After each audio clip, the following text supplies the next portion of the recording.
Have you ever noticed that certain people enter our lives at critical moments? It feels like they were sent on purpose to deliver a message or help us solve a problem. Have you ever experienced a sensation of déjà vu when meeting someone, as if you had already met them in an undefined past? In this video, we will explore the idea that people don't come into our lives by chance, but for a specific reason. So, make yourself comfortable and stay until the end, because what you will hear will deeply impact you. But first, please subscribe to the channel, turn on notifications, and share the video. This way, you'll help us produce new valuable content every day for your spiritual growth. One day, while the elderly monk Hotaka was meditating under a blossoming cherry tree, a young man named Hiroshi approached him respectfully. "Master," he asked, "sometimes I meet people and feel a positive sensation, as if I had already met them, or they had a particular affinity with my soul. Other times, I feel a negative sensation, as if that person had come to harm me, and it makes me restless. Do people come into our lives by chance?" Hotaka, fixing his piercing eyes on the young man, replied, "People never enter our lives by accident. This truth is deeper than we can imagine. In life we meet different people, and each of them has a place and role in our story. Some come and go, others stay and accompany us through different periods of life." Hotaka slowly stood up and pointed to the blue sky above them. "Look at the birds, young friend. They do not fly by chance. They are carried by the currents of the air, just as we are carried by the invisible forces of existence." Hiroshi contemplated the birds flying across the sky, trying to grasp the depth of the master's words. "Imagine your life as a garden," Hotaka added. "Every person who crosses your path is like a seed planted by destiny. Some grow like colorful flowers that last a season, others like mighty trees that endure over the years, but each brings with it the promise of new growth." Hiroshi nodded, reflecting on the various flowers and trees he had seen blooming along his life's path. "The people who hurt us," Hotaka continued in a tone of pity, "are often our best teachers. They are sharp stones on our path, and despite the pain, they teach us to grow and find our inner strength." The young monk closed his eyes, reliving the challenges that had tempered his soul over time. "And then there are those who appear when we need them most," Hotaka said, pointing to a majestic tree. "Just as the roots of this tree support it on stormy days, these people support us in difficult times." Hiroshi thought of a person who had been his refuge during a delicate period, a solid anchor in the midst of a storm, someone who later left his life, even though he wished they had stayed. "Finally," Hotaka concluded wisely, "some remain with us forever. They are like fixed stars in our sky, bright and constant, true friends, family members, or a soulmate. With them, we share the burdens of our days and the joy of our successes." The young monk smiled, feeling enveloped in gratitude for the special people he had met and had by his side. Hotaka looked up at the sky, a subtle light dancing in his eyes. "Recognize and appreciate every person who crosses your path, young Hiroshi. Each is an essential part of your story, and you are a part of theirs. Life is an intricate web of destinies, and each encounter contributes to the fabric of your existence. Know that there are fundamentally three types of individuals: those who support us on the path of our evolution, pushing us to overcome limits and reach new levels of awareness; those who bring a breath of renewal to our inner world; and those who encourage us to continue. This particular category of travel companions may only accompany us for a brief moment." Hiroshi listened intently, absorbing the wisdom of his master's words, understanding that every person in his life had a purpose, and every encounter held a deeper meaning. But their role is crucial. They remind us of the true nature of our path, strengthening our determination to move forward. The master's words helped the young novice, who, in the following years, continued to follow the path illuminated by Hotaka. Every encounter, whether a casual passerby or a lasting life partner, became for him a precious piece in the mosaic of his existence. Through challenges and joys, Hiroshi learned that every person, every experience, brought with it a hidden gift, a precious teaching that contributed to his growth and spiritual fulfillment. As time passed, the novice himself became a senior monk with wise eyes and a grateful heart. In his role as a spiritual guide, he shared with the young monks the profound truth taught to him by Hotaka, that life is a constant flow of meaningful encounters, each of which contributes to the unique beauty of our existence. In conclusion, what is the moral of this story? That in life, every encounter, regardless of its duration or intensity, contributes to the richness of our existence. Life is a wonderful journey of discovery, and each person who crosses our path brings with them a unique gift. Sometimes these people leave for no apparent reason. Other times they behave badly and force you to make a decision to walk away from them. What we need to understand is that their work is done because one of our needs or desires has been satisfied. In a world where people's paths cross and separate like branches of a tree, true wisdom lies in opening your heart at every encounter and learning from the lessons hidden in the folds of destiny. As we move towards our life goals, difficult challenges and trials always await us, and we can feel helpless. But it is precisely in these moments that the universe sends us people who give us the courage to face these challenges and overcome the obstacles. Their support and encouragement inspire us and give us the strength to move forward. In the dance of life, Hotaka told the young novice, every encounter is a musical note. Listen carefully to the melody revealed through the people who cross your path. Find beauty in the harmony of human connections. Remember, whether it is love, a special friendship, or even an acquaintance who touches our path, an encounter can change us forever. Have you ever wanted to help someone even though they didn't explicitly ask you to? How did it go? Have you ever wondered if your good intentions could cause a negative ripple effect that you weren't aware of?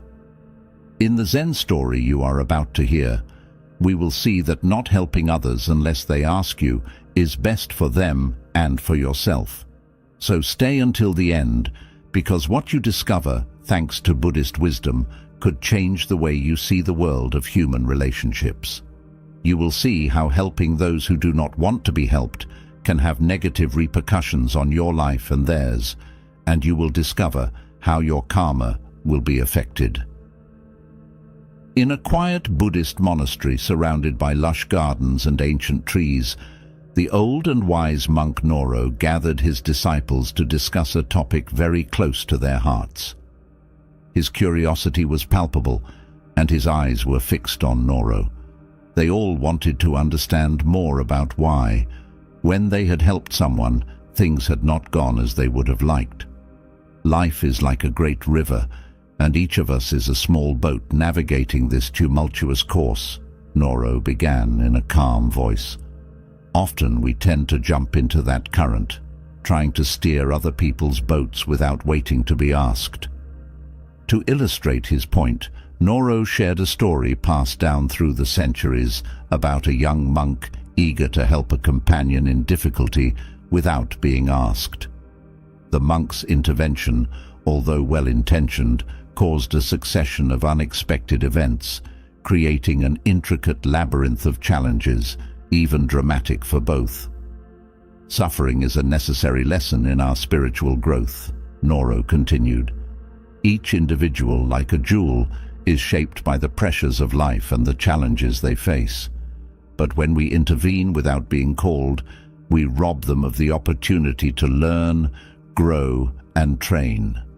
Noro then spoke of two friends, Shun and Masu, who had shared joys and sorrows since their school days. One day, Shun heard about the financial problems Masu had found himself in and decided to secretly help him by paying off some debts that his friend couldn't pay. Shun's intentions were naturally good, said the master. However, his gesture had unexpected and disastrous consequences. Masu, although grateful, was deprived of the opportunity to resolve the situation in his own way. This led to emotional detachment and strain on their friendship. Unsolicited help had created discord and confusion, demonstrating how even good deeds can have unexpected consequences. Each individual is at the mercy of their own karma, Noro explained. Every action we take, good or bad, comes back to us like an echo. When we help without being asked, we upset the delicate balance of another person's karma and paradoxically harm our own as well. The old monk shared more stories, such as that of a young man eager to solve the problems of a dear friend without her having asked him, who found himself involved in a series of endless difficulties and misadventures. If you enter a labyrinth that is not yours but someone else's without being asked, Noro continued, you could set off a chain reaction of events, creating an intricate web of karmic connections. Your gesture of friendship, no matter how well-intentioned, could end up doing more harm to the friend and to yourself. Suffering is often caused by past actions, and our intervention could alter the natural course of learning that the individual should experience. Even Buddha understood the sacredness of the individual learning process and how the karma of each being must be respected, Noro explained. Suffering is a very severe but precious teacher, Noro continued. To interfere with this process is to deprive others of the wisdom that only suffering itself can teach. He spoke of many moments when empathy pushed him to offer help, but how instead Buddha taught the wisdom of waiting for the person themselves to ask for help. Every action we take is like throwing a stone into a pond, Noro said, using a metaphor to clarify the concept. The ripples spread and return to us. When we help without asking, we not only influence the karma of others, but we create ripples that can impact our own lives. In conclusion, the lesson from this story is a reminder of the wisdom of discerning when to reach out and when to wait. Karma, like an unbroken river, carries our actions with it, and the way we offer our help can alter the very structure of destiny. Before reaching out to help someone, remember that each encounter and each challenge is a part of their own karmic journey, and sometimes the best help we can offer is to allow them to navigate their path themselves. In a quiet Buddhist monastery surrounded by lush gardens and ancient trees, the old and sagacious monk Noro gathered his disciples to discuss a topic very close to their hearts. His curiosity was palpable, and his eyes were fixed on Noro as they all wanted to understand more about why, when they had helped someone, things had not gone as they would have liked. Life is like a great river, and each of us is a small boat navigating this tumultuous course, Noro began in a calm voice. Often we tend to jump into that current, trying to steer other people's boats without waiting to be asked. To illustrate his point, Noro shared a story passed down through the centuries about a young monk eager to help a companion in difficulty without being asked. The monk's intervention, although well-intentioned, caused a succession of unexpected events, creating an intricate labyrinth of challenges, even dramatic for both. Suffering is a necessary lesson in our spiritual growth, Noro continued. Each individual, like a jewel, is shaped by the pressures of life and the challenges they face.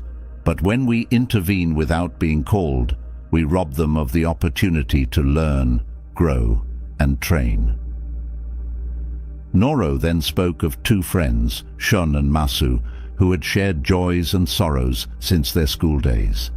One day, Shun heard about the financial problems Masu had found himself in and decided to secretly help him by paying off some debts that his friend couldn't pay. Shun's intentions were naturally good, said the master.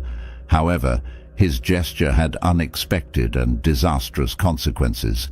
Masu, although grateful, was deprived of the opportunity to resolve the situation in his own way. This led to emotional detachment and strain on their friendship. Unsolicited help had created discord and confusion, demonstrating how even good deeds can have unexpected consequences. Each individual is at the mercy of their own karma, Noro explained. Every action we take, good or bad, comes back to us like an echo. When we help without being asked, we upset the delicate balance of another person's karma and paradoxically harm our own as well. The old monk shared more stories, such as that of a young man eager to solve the problems of a dear friend without her having asked him, who found himself involved in a series of endless difficulties and misadventures. If you enter a labyrinth that is not yours but someone else's without being asked, Noro continued, you could set off a chain reaction of events, creating an intricate web of karmic connections. Your gesture of friendship, no matter how well-intentioned, could end up doing more harm to the friend and to yourself. Suffering is often caused by past actions, and our intervention could alter the natural course of learning that the individual should experience.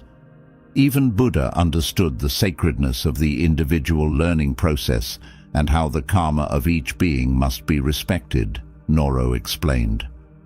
Suffering is a very severe but precious teacher, Noro continued. To interfere with this process is to deprive others of the wisdom that only suffering itself can teach. He spoke of many moments when empathy pushed him to offer help, but how instead Buddha taught the wisdom of waiting for the person themselves to ask for help. Every action we take is like throwing a stone into a pond, Noro said, using a metaphor to clarify the concept. The ripples spread and return to us. When we help without asking, we not only influence the karma of others, but we create ripples that can impact our own lives. In conclusion, the lesson from this story is a reminder of the wisdom of discerning when to reach out and when to wait. Karma, like an unbroken river, carries our actions with it, and the way we offer our help can alter the very structure of destiny. Before reaching out to help someone, remember that each encounter and each challenge is a part of their own karmic journey, and sometimes the best help we can offer is to allow them to navigate their path themselves. We must reflect on what they really need, Noro admonished. Not everyone seeks advice. Sometimes they just need a listening ear and an understanding heart. Therefore, let us always remember to respect the sacredness of the individual path of each human being.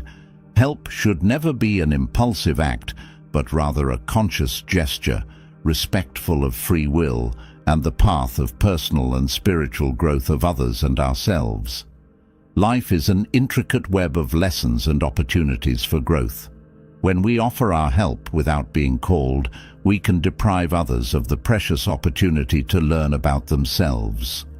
Wisdom lies in recognizing that sometimes the best lesson is one learned through one's own effort and experience. Therefore, let our help be a beacon of light offered when requested, with awareness and respect, rather than a chain of unexpected events. In a quiet Buddhist monastery located in a remote region of Japan lived the elderly and wise monk Hogi.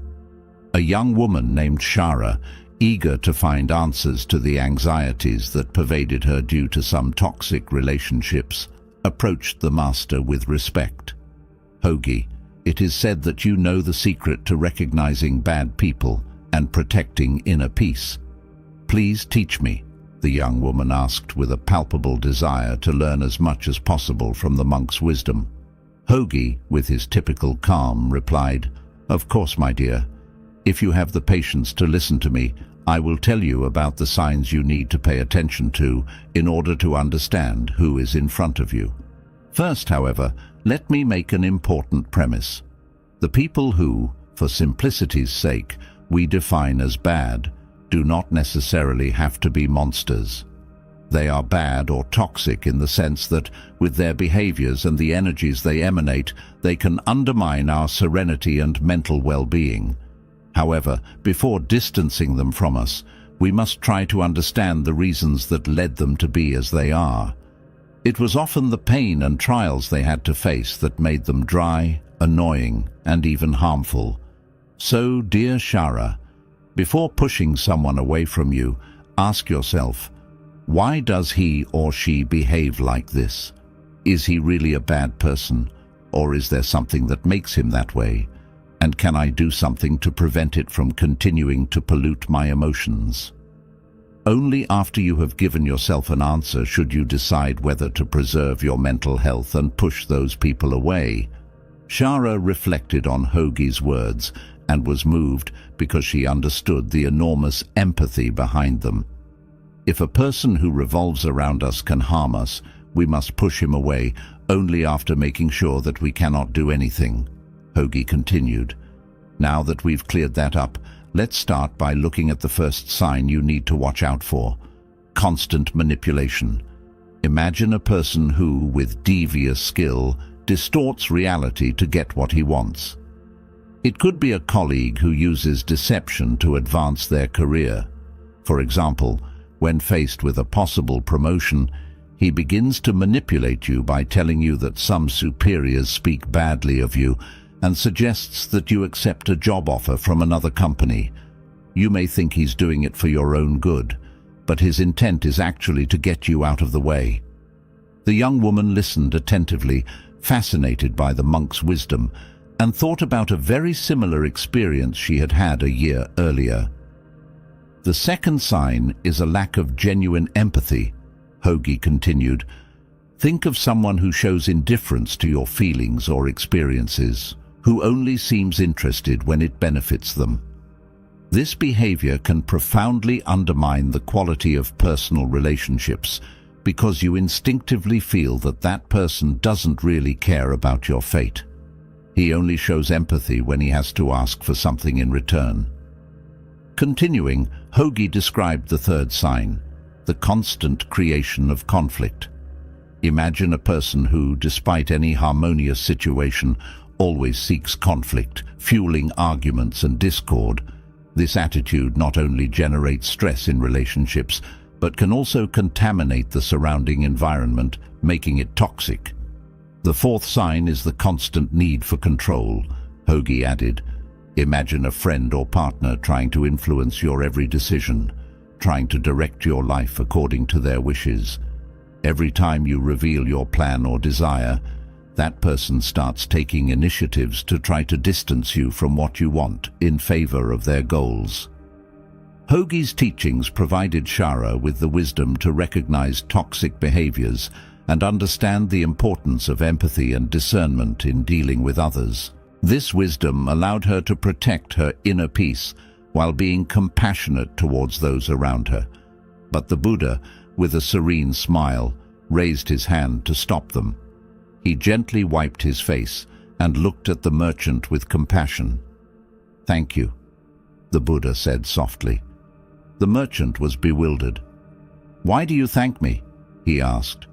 The Buddha replied, "You have given me the opportunity to practice patience and compassion." The merchant's anger began to dissolve as he saw the Buddha's peaceful demeanor. Confused and humbled, he asked, "But how can you forgive me so easily?" The Buddha explained, "Holding on to anger is like grasping a hot coal with the intent of throwing it at someone else. You are the one who gets burned. Forgiveness is not for the benefit of the other person. It is for your own peace and liberation."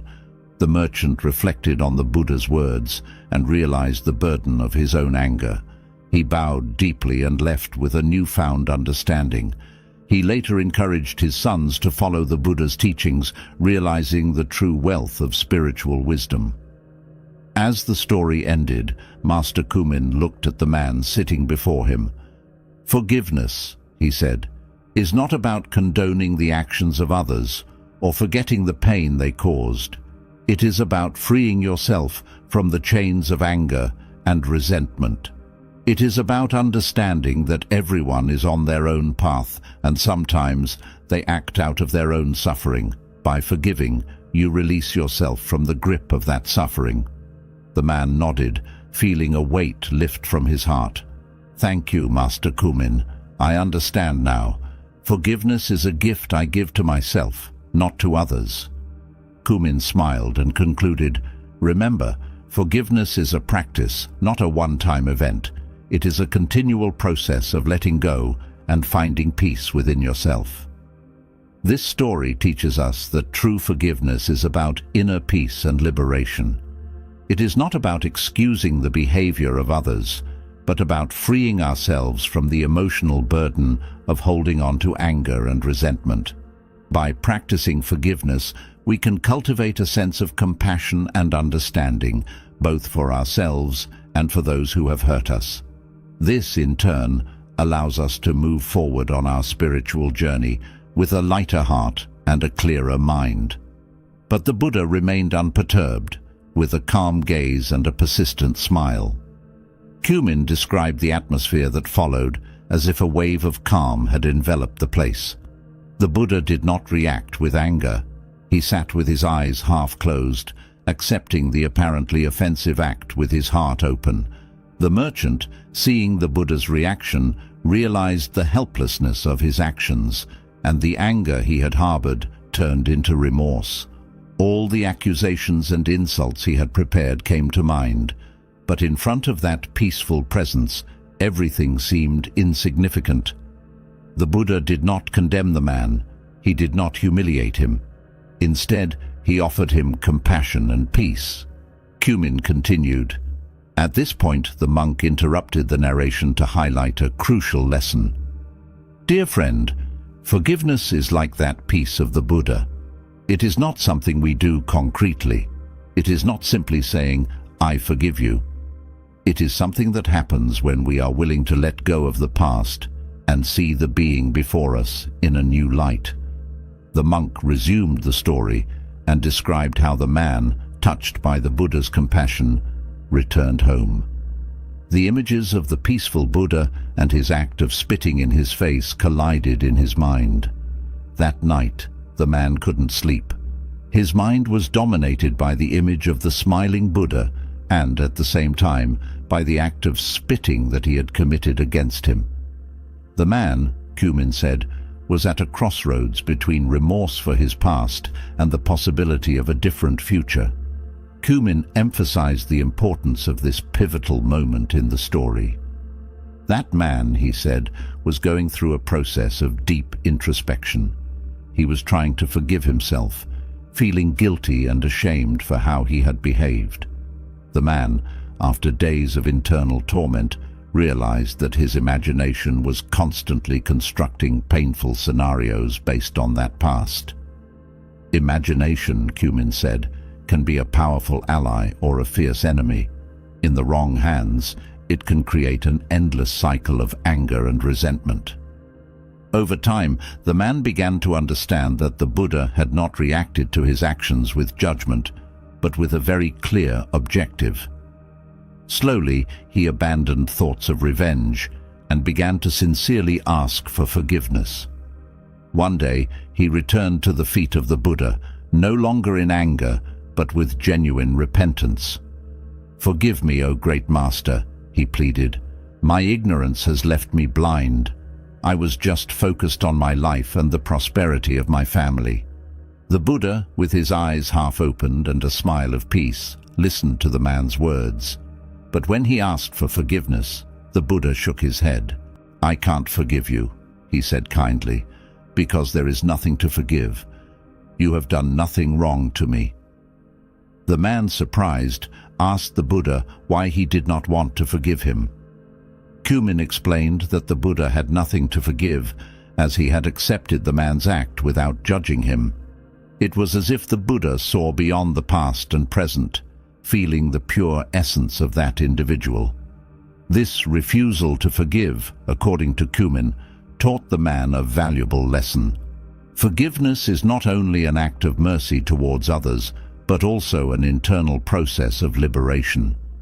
The Buddha taught, Cumin continued, that to forgive is to perform an act of compassion both towards others and towards ourselves. The man, impressed by the Buddha's wisdom, began to reflect deeply on the meaning of forgiveness. The idea that forgiveness was not something that could be given or received, but rather an internal experience of liberation, impacted him. The story continued with the merchant, inspired by the Buddha, deciding to embark on a path of self-forgiveness. As time went by, he learned to let go of the guilt and shame that had tormented him. The practice of meditation became his refuge, where he learned to observe each moment without letting himself be dominated by the memory of the past or by worries about the future. "Dear friend," Cumin said, turning to the man who was listening intently, "forgiveness is not just a gesture we make toward others, but an act of kindness that extends toward ourselves as well. When we learn to see each moment with new eyes, overcoming painful memories and letting go of our destructive imagination, we can find inner peace." The story concluded with the merchant who, inspired by spiritual practice, eventually healed the wounds of the past and approached the Buddha to thank him.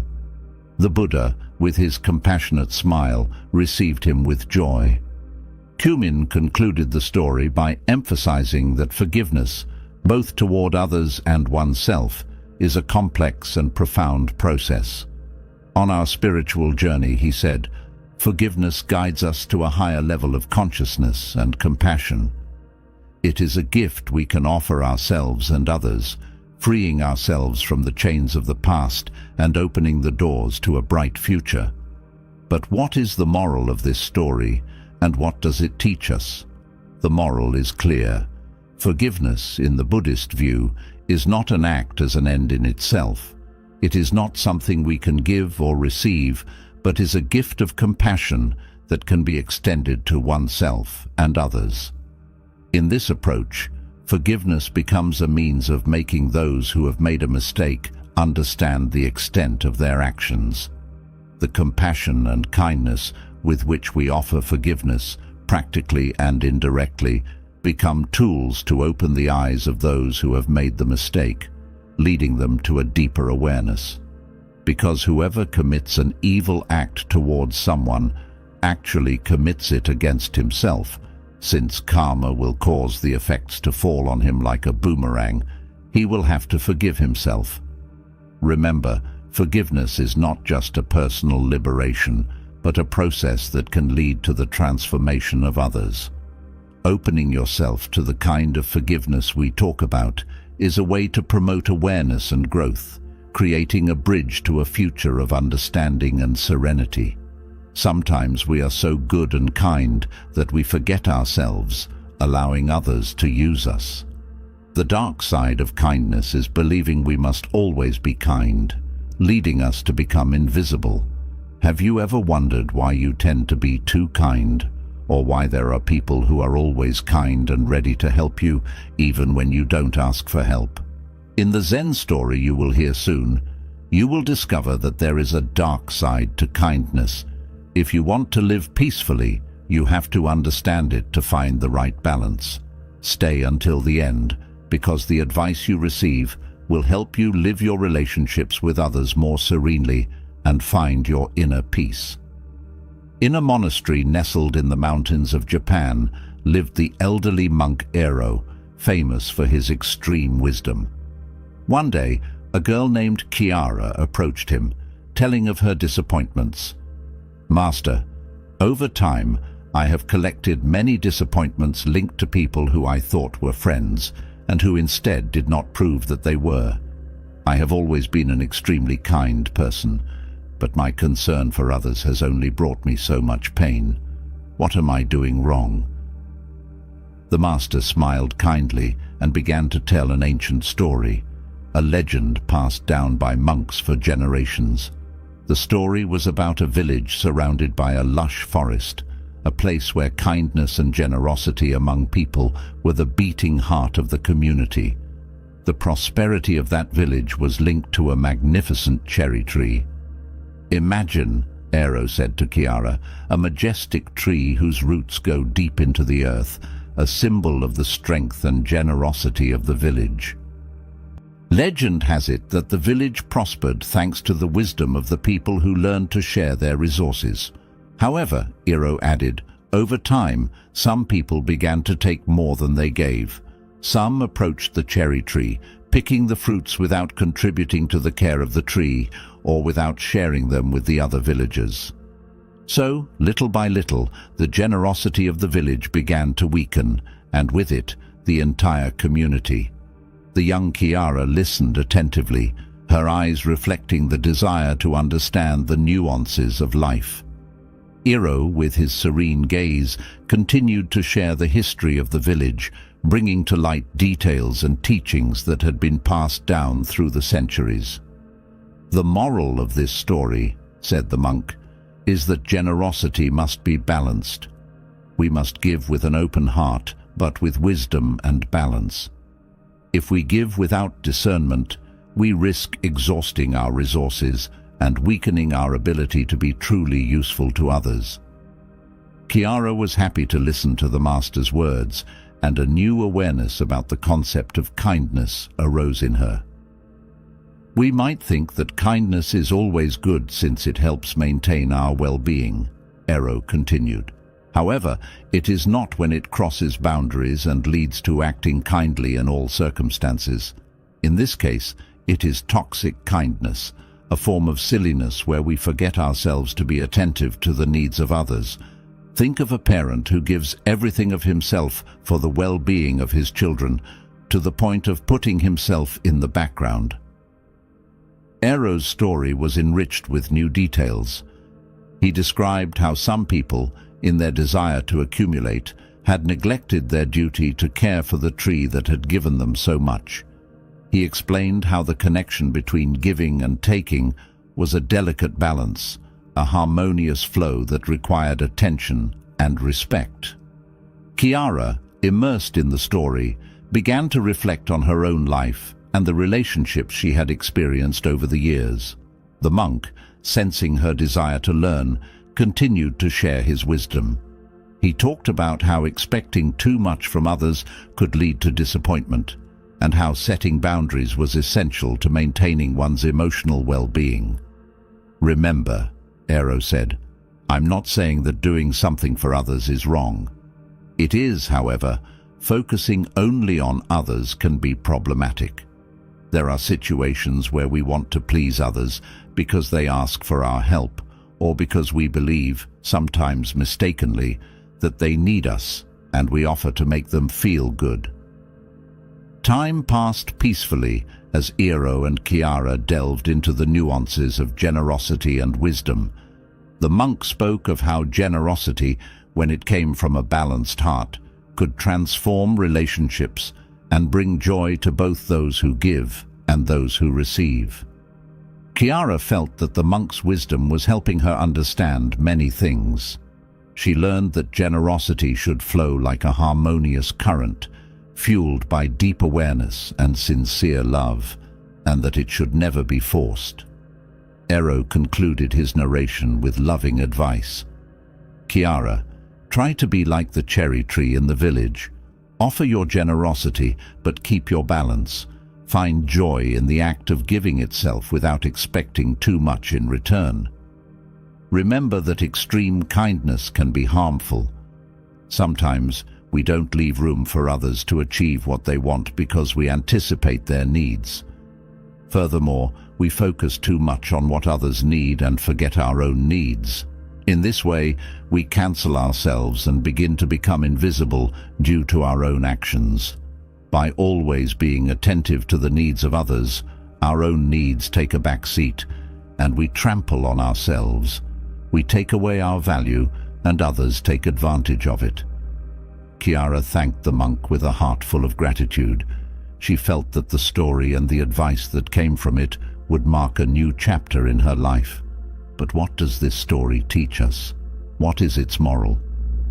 The moral is that generosity is a powerful gift, but must be cultivated with care and awareness if we want it to bring benefits both to us and to those who receive our help. Balance in giving and receiving is the key to a fulfilling and meaningful life. If we are too kind and willing to do whatever is asked of us just to be considered good people, we end up no longer knowing how to say no and being exploited.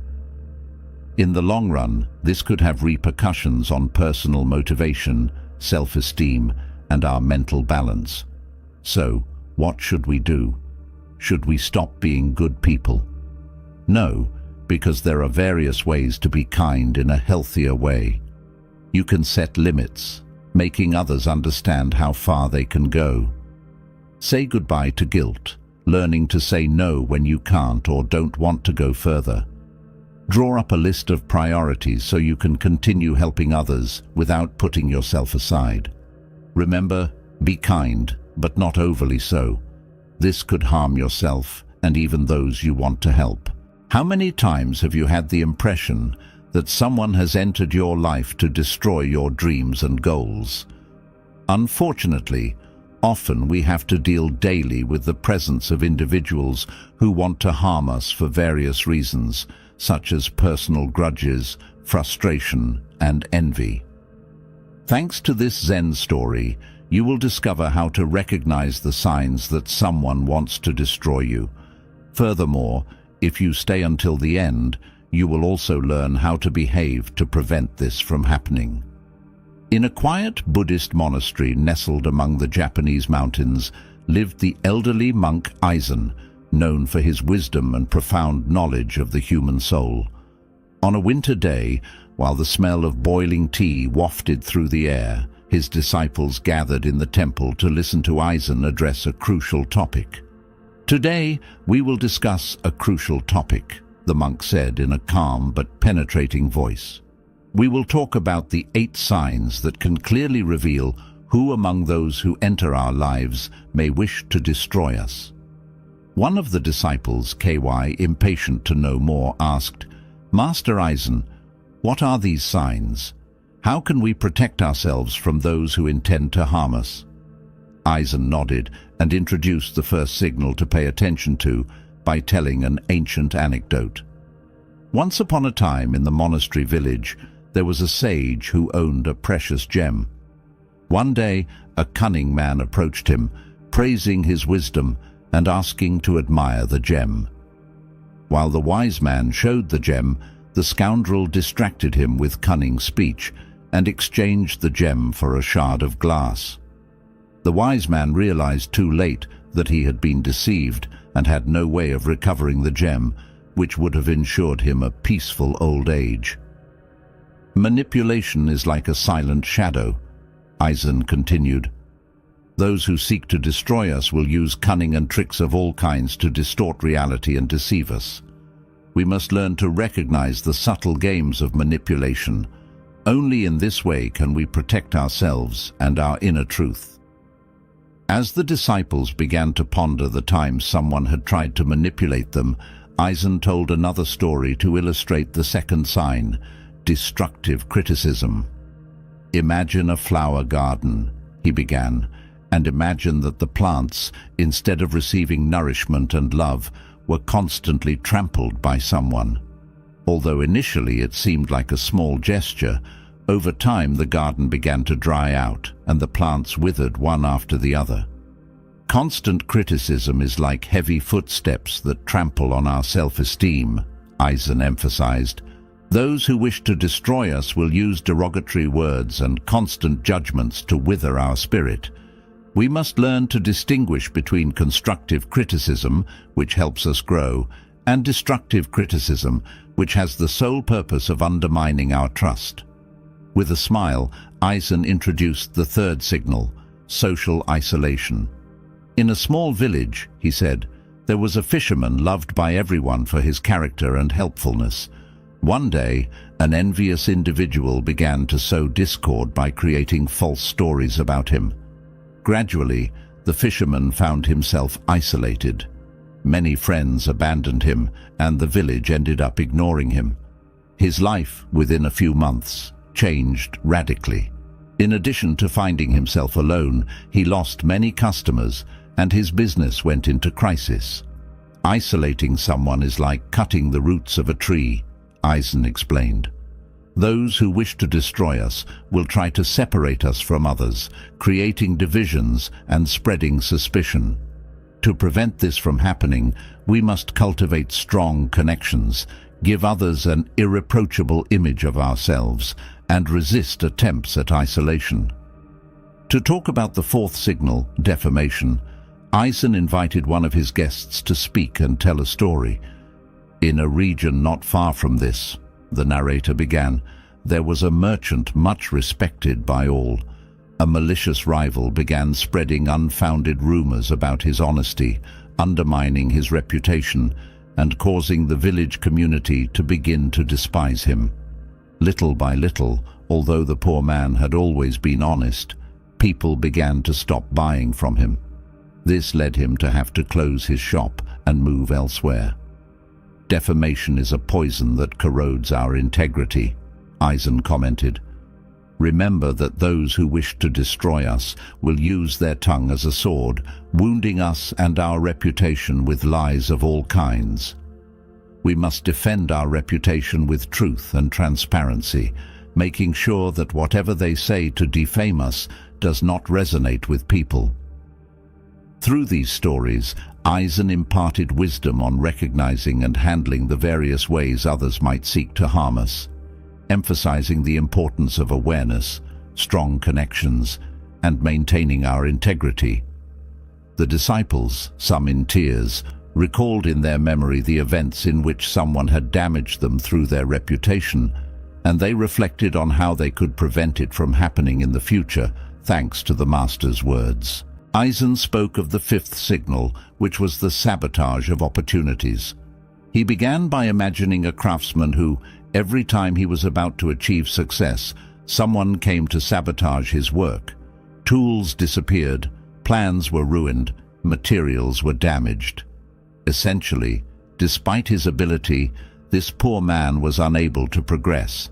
Sabotage is like a wind that extinguishes the flames of our success, Eisen stated. Those who wish to destroy us will seek to damage our opportunities by creating obstacles and impediments. To prevent this from happening, we must remain vigilant and protect our path to success. We can do this by making sure we have people we can trust around us, and by keeping our ideas safe without talking about them before they are realized. As the day continued and the hot tea relaxed the disciples, who continued to listen with interest, Eisen addressed the sixth signal, the violation of privacy, by telling a legend. In an ancient city, there was a keeper of ancient secrets. Someone envious of his enormous knowledge tried to spy on his manuscripts with the aim of stealing the most hidden secrets. But the custodian, thanks also to a trusted collaborator, remained vigilant and protected his treasure. Remember that your privacy is sacred, Eisen emphasized. Those who wish to destroy us will try to invade our most intimate space, seeking information that could be used against us. We must protect our private sphere firmly, carefully selecting the people to whom we open the doors of our lives so we can protect ourselves. While the fog descended, making the atmosphere in which the monastery was enveloped even more enchanting, the Master introduced the seventh signal, espionage. In a distant land, he said, there was a virtuous warrior. A rival, fearing his strength, sent spies to study his movements. But the warrior, with keen intuition, discovered the intrigues and repelled them. Espionage is like a shadow trying to steal our mental clarity, Eisen warned. Those who wish to destroy us will use devious means to observe our every move. We must be aware of external influences and protect our autonomy. The eighth signal that Eisen shared was the one linked to physical aggression and threats.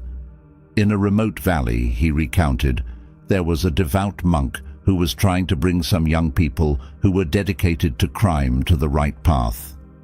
A devious individual, whose shady interests were threatened by the virtuous actions of the monk, tried to destroy him physically, having him beaten so that fear would induce him to desist. Physical aggression is the extreme frontier of darkness, Eisen warned. Those who wish to destroy us may resort to threats and violence. When someone threatens us, we must protect ourselves by seeking help when necessary.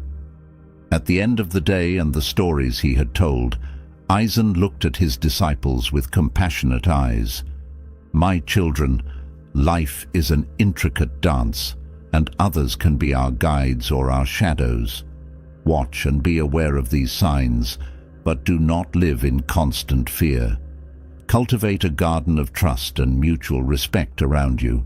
Surround yourself with trusted people and don't allow the shadows to destroy the light you have inside. I feel lonely, and it seems that the lack of friends is a problem. Everyone around me seems happy with their friends, and I wonder why I can't have the same joy." The monk Kobo looked at her with compassionate eyes and invited her to sit down. "Alina, friendship is truly a precious gift, but your happiness shouldn't come from how many friends you have. I would like to share with you the reasons why not having many friends or having any at all is not something to worry about, but can even be an advantage." Kobo, with his wisdom born from decades of studies and reflections, began to reveal the secrets of authentic friendship. "Dear Elena, the first thing I want to tell you is that relationships and human bonds are very important.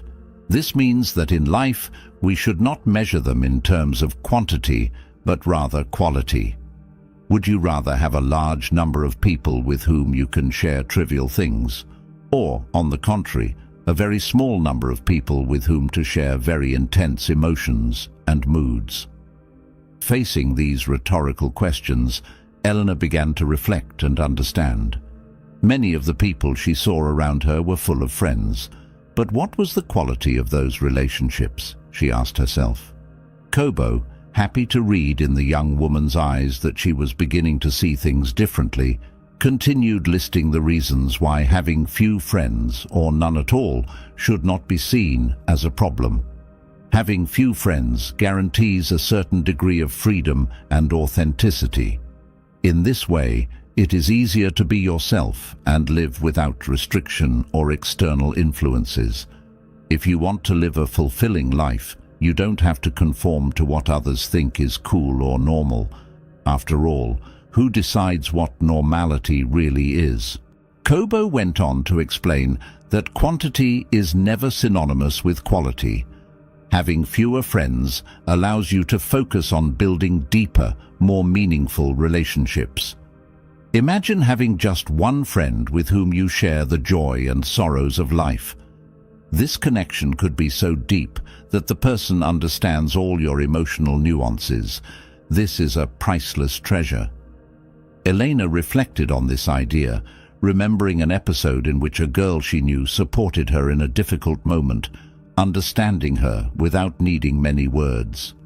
She began to understand that in life, instead of wanting to have dozens of friends around you who are not really friends, it is much better to focus on finding that person who reads and sees life like you.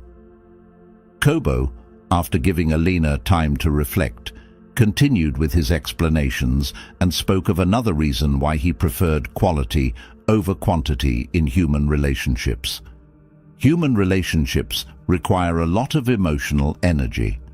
Having few friends allows you to focus this energy on the people who really matter. Think about how many conflicts or tensions usually occur in large groups of friends. Maintaining small relationships allows you to preserve your positive energy for those who truly support you. If you have to argue with someone, for example, to resolve a conflict, it is much better that it is a person who really matters in your life or not. Alina found that group dynamics were often stressful, while more intimate interactions brought her joy and comfort. Kobo went on to highlight how loneliness can be an opportunity to explore oneself and grow personally. In the tranquility of your solitude, you can discover hidden passions, latent interests, or unexplored talents. You are not limited by the expectations of others, and this allows you to grow in surprising ways. So, dear Lena, my invitation is to see loneliness in another way. Having few but good friends allows us to more easily find moments to be alone with ourselves, and this significantly helps our spiritual and personal growth. Elena thought about how much time she could dedicate to her personal interests when she wasn't trying at all costs to be with groups of people, and how dedicating herself to herself in solitude distanced her from that search for other people's approval that did her no good. In those moments, she discovered aspects of herself that she didn't even know, and it was beautiful. Finally, Kobo emphasized that the absence of social limitations allows for greater flexibility in each of our lives. Imagine receiving a job opportunity in a faraway place with no strings attached.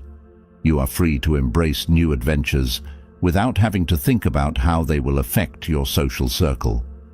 Elena put herself in the place of those who, with less close ties, had the possibility of taking advantage of opportunities without restrictions.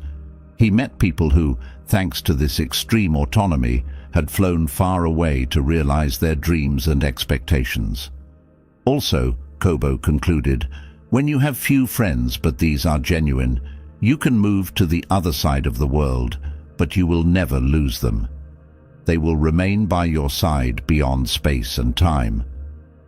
After listening attentively, the young woman understood that she had developed a new awareness about the concept of friendship. Not having many friends does not mean being alone, but being able to concentrate on one's own interiority and the search for some connections that really matter to her. Master Kobo hugged her gently and added, always remember that your happiness should not depend on the number of friends you have, but on the quality of the connections you cultivate with the few you have. I have known people who say they have no friends, only to discover that in their life there was only one person, just one, who counted as a true friend. And remember something else.